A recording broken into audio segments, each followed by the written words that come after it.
Hey everyone, my name is Riley, and in this video I'm going to dive into what an S-Corp is, how it works, and whether it could be the right structure for your business. When you are starting your business, choosing the right legal structure is critical, and whilst an LLC and a C-Corp might be popular choices, an S-Corp is another option that offers certain tax advantages, especially for small business owners. In this video, I will be covering what an S-Corp is and how it differs from other business structures, how an S-Corp works and how it can benefit your taxes, the pros and cons of forming an S-Corp, and when an S-Corp might be the best choice for your business. Plus, I will also introduce you to my recommended business formation service that can help you set your S-Corp up with ease. They will handle all of the paperwork, the compliance, and they also offer unlimited support.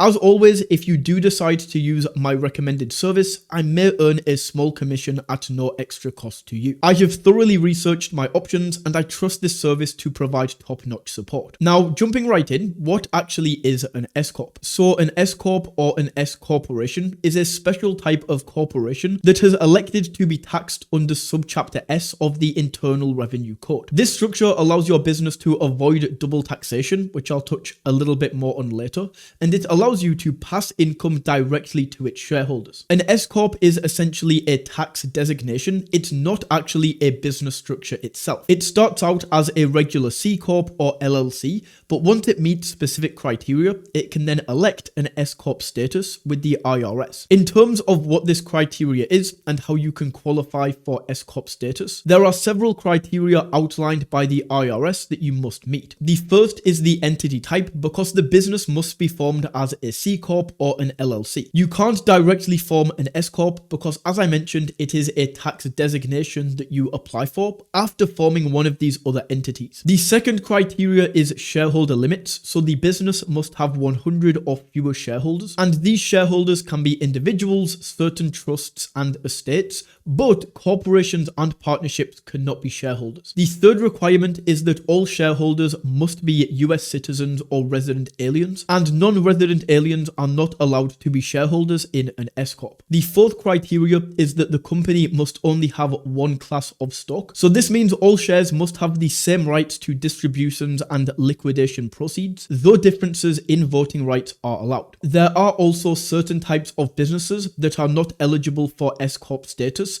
and some of these include financial institutions, insurance companies, domestic international sales corporations, and other certain corporations that are engaged in the business of operating a professional service. These are things like accountants or attorneys, although some professionals can still qualify if they meet other criteria. Also, to meet S-Corp status, the business must file IRS Form 2553, which is the S-Corp filing document, within either 75 days of its formation or by March 15th of the tax year it wants the election to take effect. If this election date is missed, the business may have to wait until the following year to elect S-Corp status. With that being said, now let's talk about how an S-Corp works. So the basic idea is that an S-Corp is a pass-through entity, meaning that the business's income, its losses, and its tax obligations are passed on to the shareholders, avoiding double taxation. This is pretty similar to how an LLC works, but it has a few key distinctions. So a few key things to know about how an S-Corp operates. The first thing is the owners of the S-Corp are called shareholders,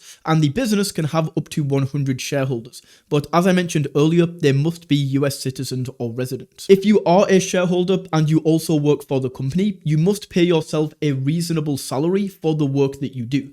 This salary is subject to payroll taxes, but any remaining profits you take as distributions are not subject to self-employment tax. In terms of what a reasonable salary is, the IRS expects you to pay yourself a fair wage for the work that you do in the business. So this is essentially what you would pay somebody else to do for the same job. As an example, let's say you are a freelance web designer and other web designers in your area earn $60,000 per year.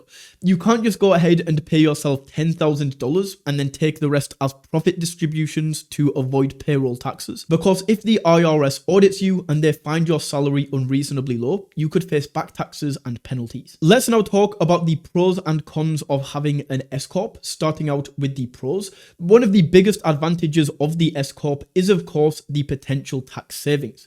Since S-Corp owners are not subject to self-employment taxes on the company's profits, they are only subject to taxes on their salary, you can save a lot of money in taxes. With an S-Corp, you also of course have limited liability, so just like an LLC, an S-Corp offers limited liability protection, meaning that your personal assets are protected from the business's debts and liabilities. Having an S-Corp is also extremely attractive to investors, and whilst it is limited to 100 shareholders, it can still be more attractive to investors compared to an LLC because of the more formal structure and the potential for future growth. Of course, there are also some drawbacks to having an S-Corp. The first is strict eligibility requirements. So to qualify for an S-Corp status, your business must meet the several requirements that we spoke about earlier. The second is the reasonable salary requirement. So you must pay yourself a reasonable salary, which can be subjective and could lead to issues with the IRS if not done correctly. Because of this also requires ongoing payroll and tax compliance. With an S-Corp, you also have limited ownership structure because an S-Corp can't have certain types of shareholders. So it can't have other corporations, it can't have partnerships, and it can't have non-resident aliens. And because of this can limit the flexibility in how you structure your ownership. There's also a lot of compliance that goes into an S-Corp. So while they are simpler than C-Corps, they still require more paperwork and formalities than an LLC. If after hearing this, an S-Corp doesn't seem like the best option for you, then don't worry. You can check out the video that I made on LLCs versus C-Corps and S-Corps to help you explore if one of these other options might be a better fit. So now we can decide if an S-Corp is the right fit for you. Here are a few situations where an S-Corp would be a fantastic fit. Firstly, if you want to reduce self-employment taxes. Secondly, if you're a small to medium-sized business, this is the best size of business that S-Corps work for because you don't need to raise venture capital, but you still want some of the tax advantages of a corporation. Also, you need to be okay with a little bit more paperwork because, as I say, these are more administrative than an LLC, so you do need to be comfortable with that. With that being said, let's now talk about how to actually form an S-Corp. So forming an S-Corp is a process that begins with creating an LLC or a C-Corp and then filing Form 2553 with the IRS to elect an S-Corp status. So here is a super quick rundown of the steps. Firstly, you want to choose a business name.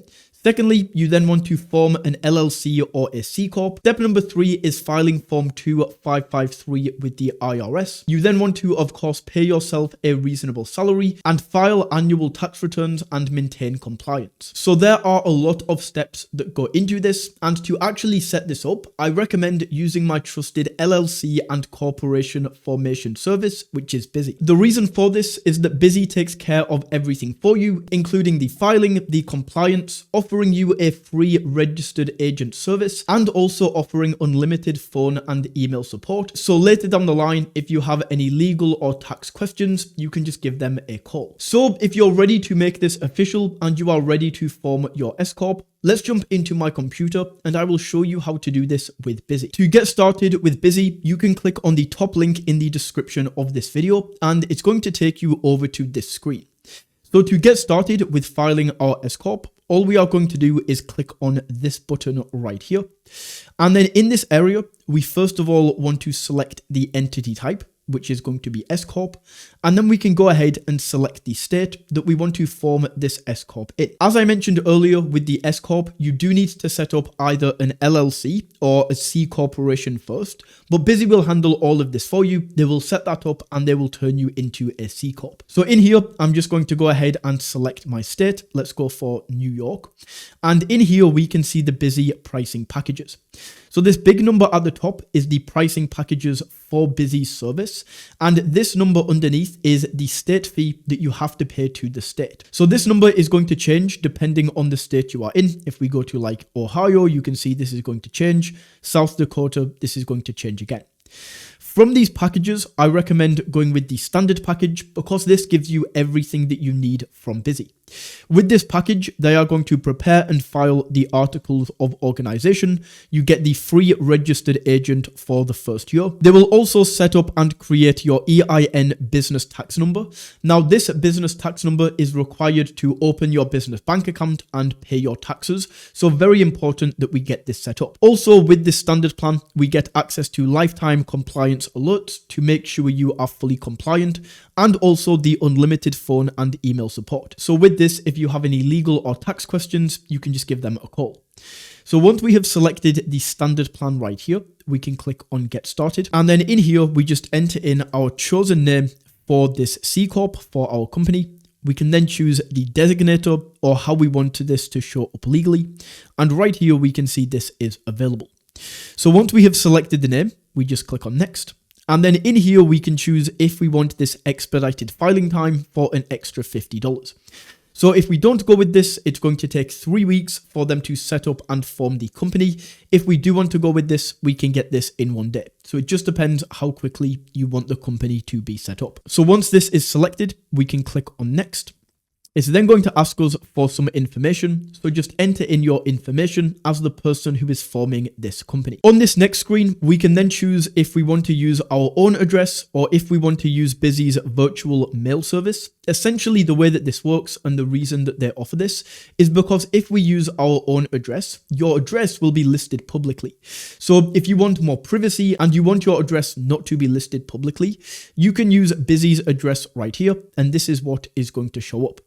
With this, they'll receive all your mail for your company and your business. And what they'll do is they will scan this in and send it to you via email.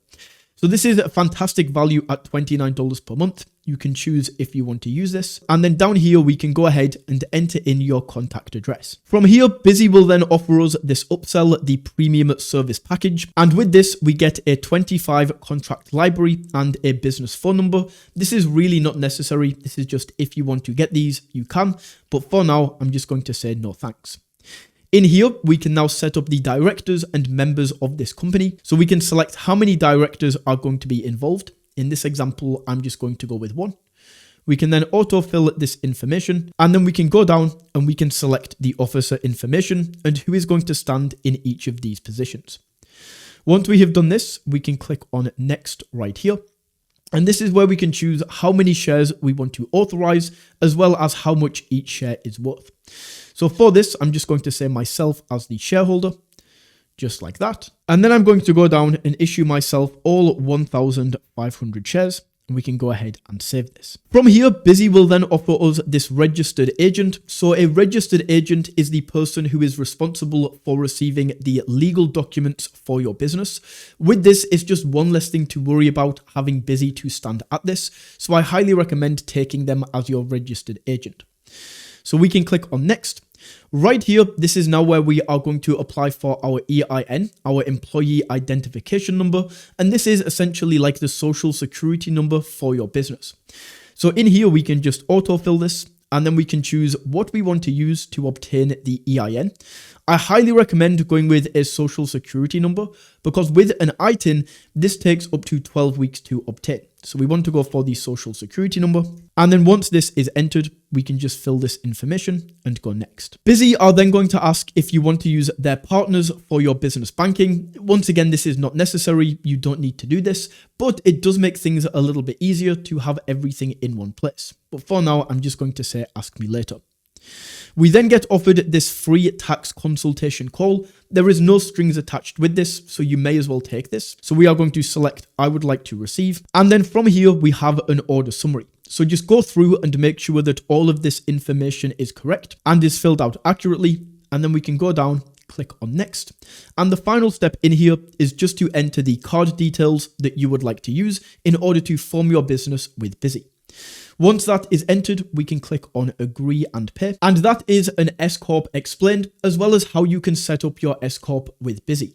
If you found this video valuable, don't forget to smash that like button and tap that subscribe button. And until next time, take it easy.